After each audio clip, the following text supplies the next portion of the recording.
I'm Charity de Bruis, and today I'll be interviewing my mum, Kim de Bruis. Hello. Hi. Alright, let's just jump into the questions, shall Sure. we? My first question would be, what would you say your childhood was like? That's a very broad question. A childhood? Your child. My childhood? Yes. It was a lot of things. What do you want to know specifically? I would just say, do you feel like it was a good childhood? Did you feel safe? Did you enjoy your childhood? Yes and no. Mm? Yeah. I think I was very lucky in that I had parents that stayed together, didn't get divorced, like lots of my friends' parents did. Yeah.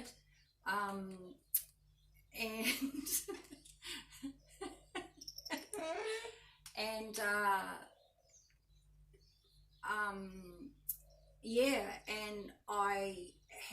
they cared about me and my brothers and sisters, so we were looked after. We had values. We did things as a family. I had clothes and I was warm and went to school, all that sort of thing. Yeah. It was pretty privileged when you think about it. Yeah. Yeah, I understand that. Like, even though you feel comfortable and privileged, it can still not be great emotionally. Yes, like, that's there's correct. lots of little things that can happen, and lots of big things. Childhood really shapes who you become. Thank you. That's how it clarified. I guess in myself, I was an unhappy child, but I had great things going on around me. Yeah. I understand that. Yeah, thanks. All right, so what would you say was your earliest memory? Do you remember? Oh, I do have a very early memory. Oh, that's good.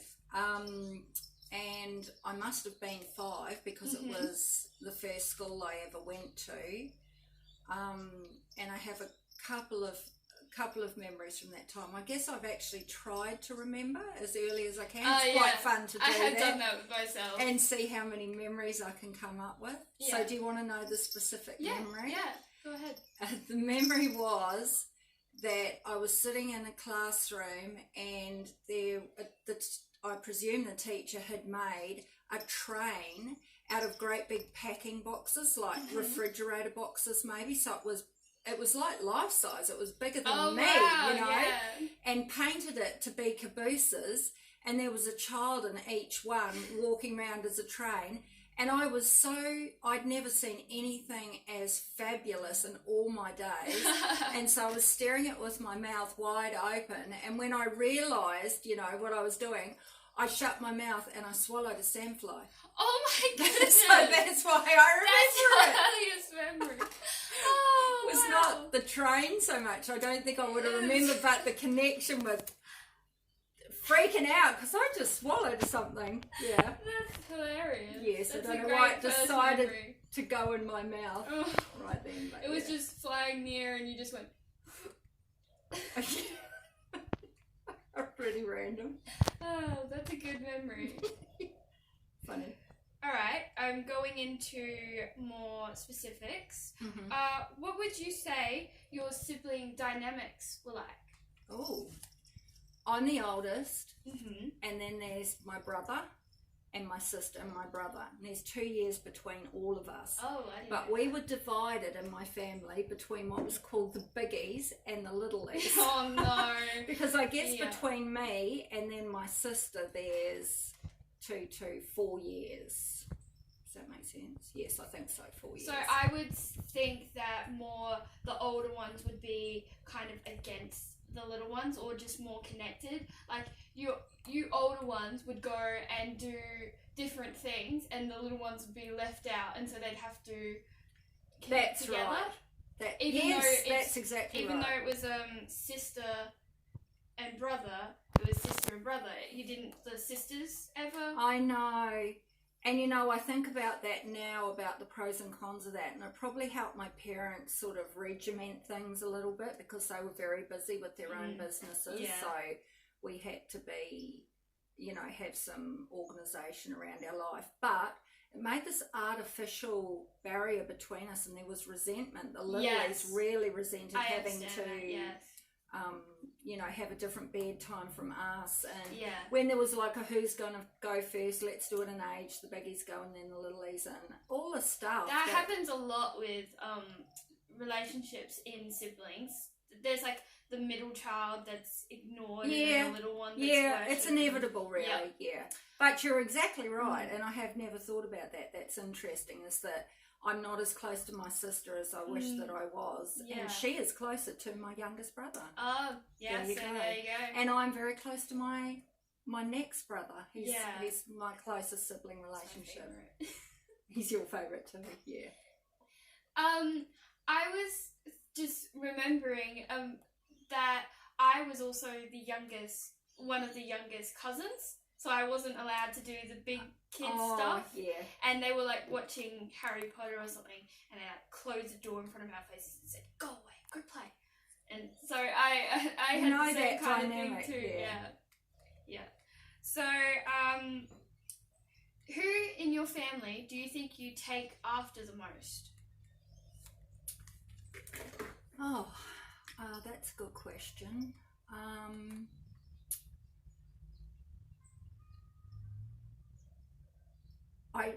I think in sort of temperament and personality, my father. But he was a very strong, charismatic sort of personality, and also he had a lot to do with me being the oldest child, because when he needed a wingman, that was me. So we spent probably a fair bit of time together. So you guys kind of got a connection by spending time together, because wouldn't he like call you out to do farm work together with him or something? Yes, that's right. Yeah. But maybe we just had a connection because we had a connection. Oh, that's true. You know? That could happen. Yeah. Yeah. That's interesting. Thank you. Do you remember having any close friends? At what age? Are we talking childhood? Any age, yeah. Like childhood still. Okay, yeah. Like I had Emily, Amy, Isabella. Oh yes, I was exactly the same. Exactly the same. I had one close girlfriend, and often in different years as well. They didn't go all the way through. Yeah, that happens. It's just things change and you move apart. Yeah. So I can tell you their names. Okay. There was Donna Greeks, Susan Hayes, and Angela Calkin. Oh, they're such old school and names. Lee, and I can't remember Lee's other name actually. They are old school names, aren't they? I'm old. How in what like year groups was that? Yeah, that was high school. I don't remember. Oh, I had a close friend in primary school, I suppose. Both the cats are known. And she came to our town because her parents were sent there. They were zoologists, but they travelled all over the world, and so they went to actually Libya in Egypt. That's so after interesting. I had met her in primary school, and Wow. so we were pen friends. Yeah, and that's nice. I guess I regarded her as probably my first. That's good. Girlfriend. Yeah. She became a doctor. I would say my doctor. first girlfriend was Emily. We met in like childcare. Oh, you guys were little before school. I think it was even before Madeline. I met Madeline while I was friends with Emily. So you had friendships much earlier than me. Yeah, I remember. I had all my little baby brothers because and I sisters. am younger. I remember further back. I reckon. Probably. Yeah. It's true. I've lost a lot of memories. And you had your siblings to be friends with. I didn't have. Yeah, that. they were probably too little, Bubby, to be friends with. When I was 5, they would have been little toddlers. Yeah. You know? But plus I lived in the country, so I actually was a loner. I would go out and play in the fields and the creeks and play with mud, and I wasn't a people person because there were no people around. I did that quite a bit too. Oh, you've just made me remember in that same time when I bit that insect, so around 5, there was a girl that lived in the next property over from us, and they had a television and we didn't have a television. I'd never seen it and I was just addicted to it. And her mother would have the ironing board set up in front of the television doing the ironing, and I would sit between the bars of the ironing board and watch the TV. And my parents would have to, because we didn't have telephones even, would have to walk over and drag me home for dinner because I was so kicking and screaming, so into the television. Yeah. My parents bought a television. That's great. It was black and white. Oh wow. It was one of the first TVs. Yeah. What did you enjoy watching the most? Oh, I loved science fiction. Yeah. And you know I love science love fiction to this day. Yeah. It would terrify me so much. I would be hiding behind the sofa crying, literally blubbering crying. My mother would come in, try and turn the television off, and I would run up to her and drag on her saying, no, no, no, That's no. what Finding Nemo did to me. I was terrified and absorbed at the same time. Yeah. Well, that's what I feel lots of young horror fans felt. That they loved They horror, love but being they were scared. very scared. And isn't that interesting? And I'm not a horror it must person. be I don't like that fear factor anymore. I just love the wonder of science fiction. I'm not into horror. And the mystery of it. And making you think of different worlds. We're going higher up into your childhood now. When you were in high school and getting prepared to get a career, what were you interested in? I didn't really think about it. High school was... Did people pressure you? Because teachers tend to pressure. No, not until the end of school. Actually, you've just made me remember. I wanted to be an entrepreneur. An entrepreneur. I hardly ever say that word anymore.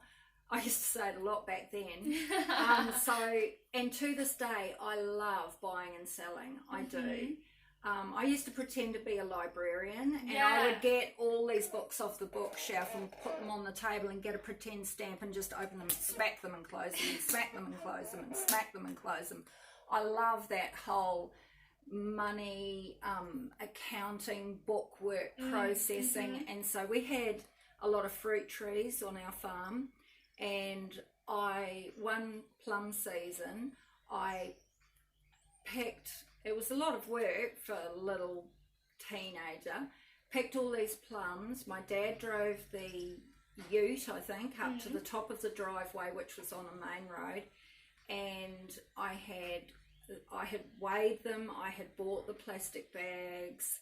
I had made a sign. And people stopped and bought kilogram bags of plums off me. For however much, I think it was $3 a kilogram or $4 a kilogram, I don't know.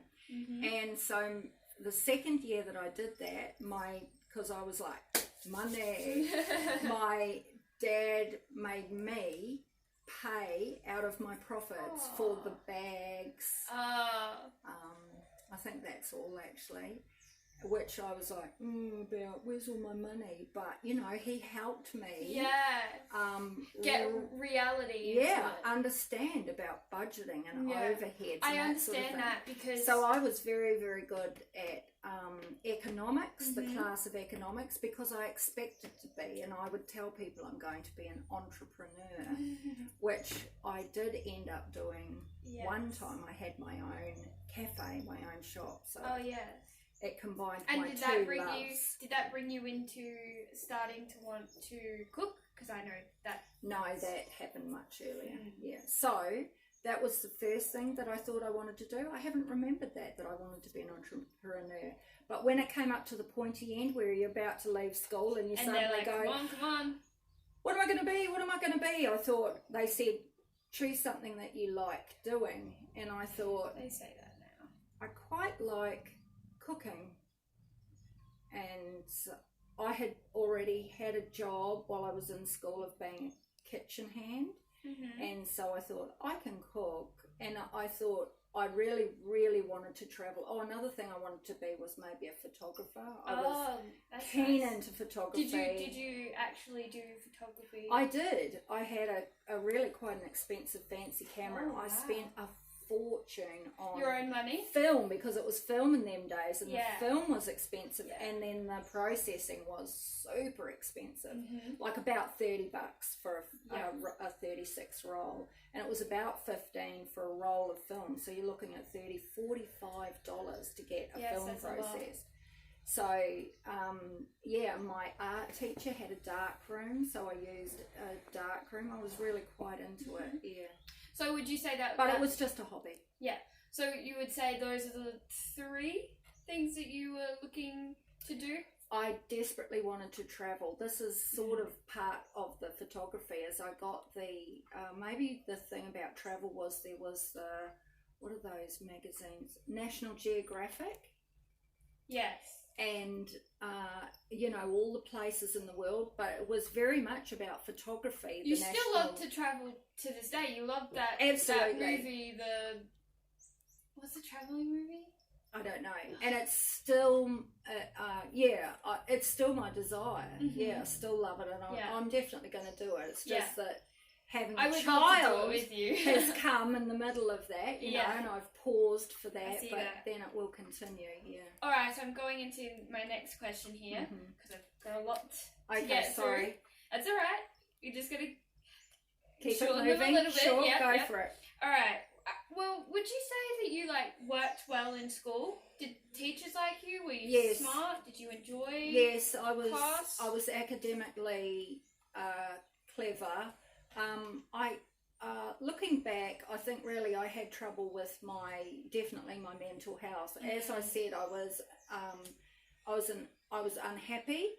Mm-hmm. You can't really put a finger on that. When you're a kid. But it was noticed by teachers. Oh, yeah? I wanted to be a writer as well. Oh, just Because like I me. loved reading. Oh, I remember you told me that, yeah. And I wrote poetry. I wrote poetry from when I was really quite small. I think my mother remembers my first written poem at age 7, which unfortunately I don't have anymore. Oh. She had it for a while. I don't know where it went, but yeah. Sorry, I've lost track. You were talking about being well in school. Oh yes, So there was some subjects I really struggled with, and that math was terrible. Just absolutely shocking. You think of as bad as you could possibly be. That's how bad I was with math. I guess my brain just doesn't work that way. But strangely enough, I was ahead of my class in science. I enjoyed science because I love learning. So I was curious, and science was learning about heaps of things. I loved it.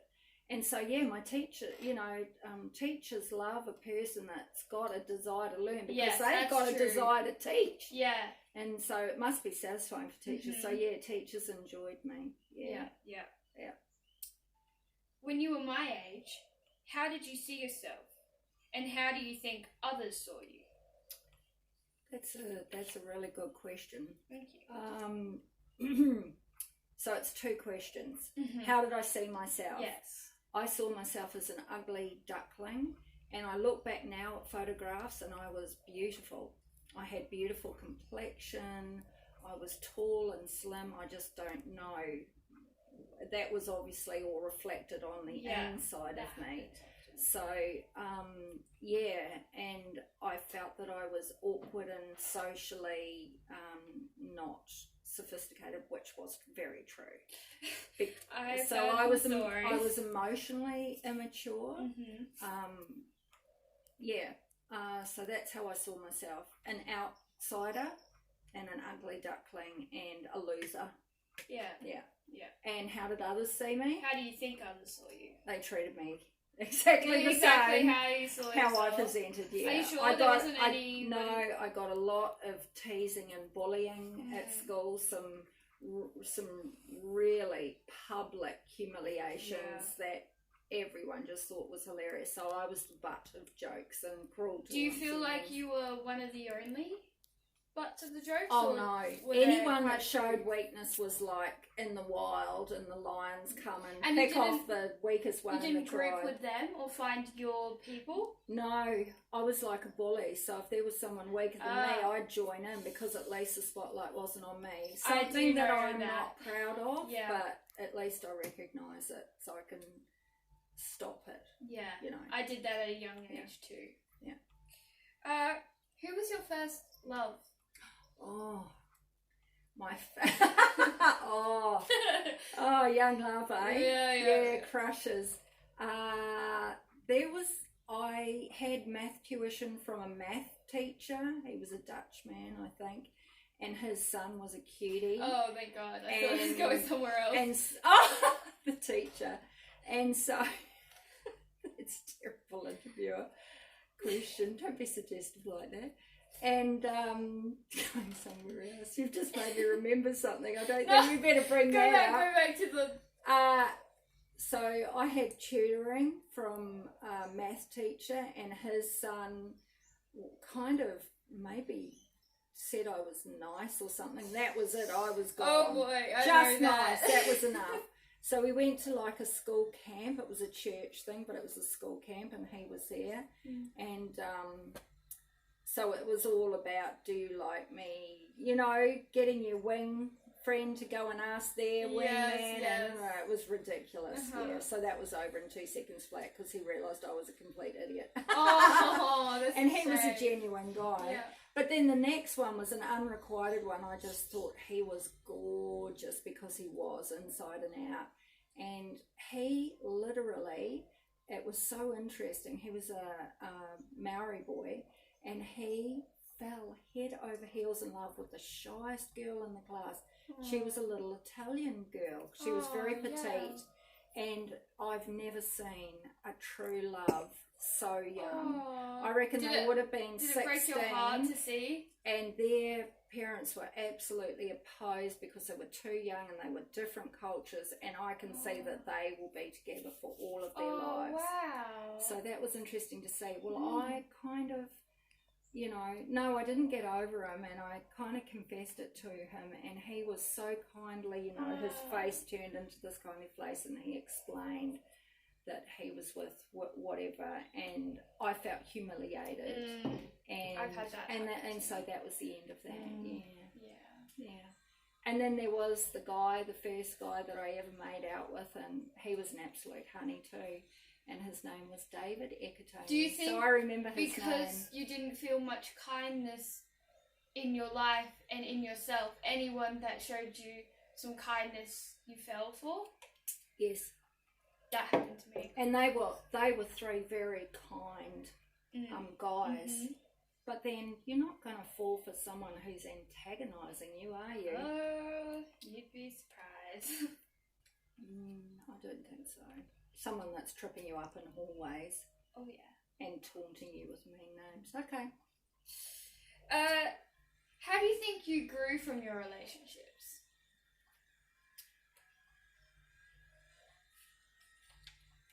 Do you feel you learned a lot? I think that like I said, I was pretty immature emotionally, and the whole world circled around me. And so relationships with other people actually that weren't my family, who also, you know, circled around me, was the first opportunity I had to begin to recognise that I had an obligation to be there for other people. Not everyone was there to serve me. Yeah. Very important life lesson. Yeah, very important. Yeah, there's lots of specific lessons that people tend to all learn from relationships. That's why I feel that it's healthy and good to be in relationships as you grow up. It can be messy. Yeah. But I feel that it is... Yes, so do I. Key. Which is why I mean, there are pros and cons, but about single-sex schools, I'm like, you really need I think the that other too, sex to develop things in yourself. There was a long time where I just didn't relate to boys at all. I didn't know anything about them. Like, this was up until, like, middle school. And then I finally made some friends that were boys, and I learnt so much, and I was like, in ways you're not so different from me, and in others you are. And that was just such an important lesson for me to learn. And I feel that wouldn't happen at an all-girls school. Yeah. I deliberately exposed you to relationships with, not relationships, but friendships with boys. I didn't get that. I didn't get that until I was finally just talking to boys my own age at my school about really deep things, about life, about how we feel, about sex sometimes, just everything. What did you get? I realised what the differences and similarities were. I kind of saw them as a total different breed of human beings, exactly. So it was really interesting to have that. When I was with boys when I was young, I don't know, I never kind of got what they were about until I finally just really talked to them. And you see, I grew up with 2 siblings were boys. Yes, and true. also I had a father. Yeah. And you didn't have a father or any other siblings, so it was more. That was why I more deliberately exposed you to adult men, male figures, and boys. Thank you, Mum. You're welcome, Charity. Shut up. What did you do to start your cooking career? Because I know that you were a chef for a small while and owned some, like, you had some cafes and stuff. When I was still in school, I had 2 jobs in school, not at the same time, and one of them was a kitchen hand in a restaurant. And when I look back now, it was a fantastic restaurant. It was pretty fancy for its day. So I was lucky to be exposed to that. And I loved it. I had a natural aptitude for it, and I'm not sure if I did have a natural aptitude. Actually, you learn everything, but because I did enjoy it, I learned a lot. I absorbed it. Have I answered your question? What was the question? Sorry, hang on a second. Yeah, what did you do to start it? Did you go to cooking classes? Did you talk to family, friends? I loved cooking class in school as well, and my mother was a great accomplished cook. She cooked a lot. She did a lot of baking. All our meals were from scratch. So was that the first, restaurant you worked at? Yes. How did you get into it? How did you actually get there? Did you I had a girlfriend who was working there as a waitress, and I went to see, I don't know if I asked to be a waitress or what, but and he said, I need a dishwasher basically, so maybe I started there. I see that. And because I showed interest, he got me to cook a few little simple things, entrees and that sort of thing. I see that. What was your favourite job? In my whole life? Yeah, in your whole life. Gee, that's a good question. I've never thought about it. I would say my most... there's a couple, really.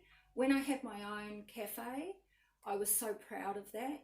That was fabulous because I got to express myself fully because it was up to me. So, express my ideas about cooking and everything.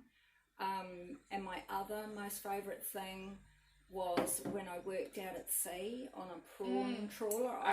My position was a cook, but I got to do all sorts of things out there, and just the completely different lifestyle and experience of living on a boat and seeing all the great wonders of the deep, the ocean, because it was net trawling, and I saw the most incredible things. So,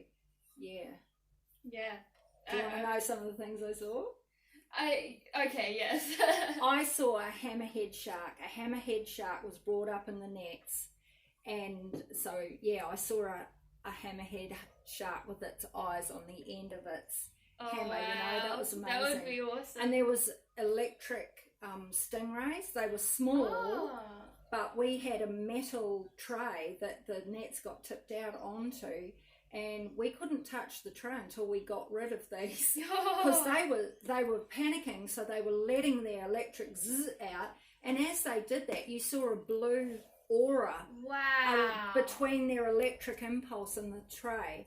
So we had wooden paddles that we used to move things and pluck out the prawns. So we had to get our wooden panels and pick them up and chuck them overboard. Did they electrocute themselves? I guess not. But I guess they were immune to it. But if we had touched them, we would have been electrocuted. Yeah, absolutely. Yeah, fascinating. I didn't even know electric rays existed. Yeah, neither did I. Yeah. That's cool. Yeah. Maybe that's the one that killed Steve Irwin. Yeah. What do you feel was your most defining life experience? Ooh, defining. Oh, actually, that's easy. Coming to Christ. Yeah, coming to Christ, yeah. I thought so. Yeah, the most extraordinary thing that changed everything about the world and everything about me. Yeah. Finding out that Jesus is real. Would you like to talk a little bit more about it? Not too into detail, but just a little bit more?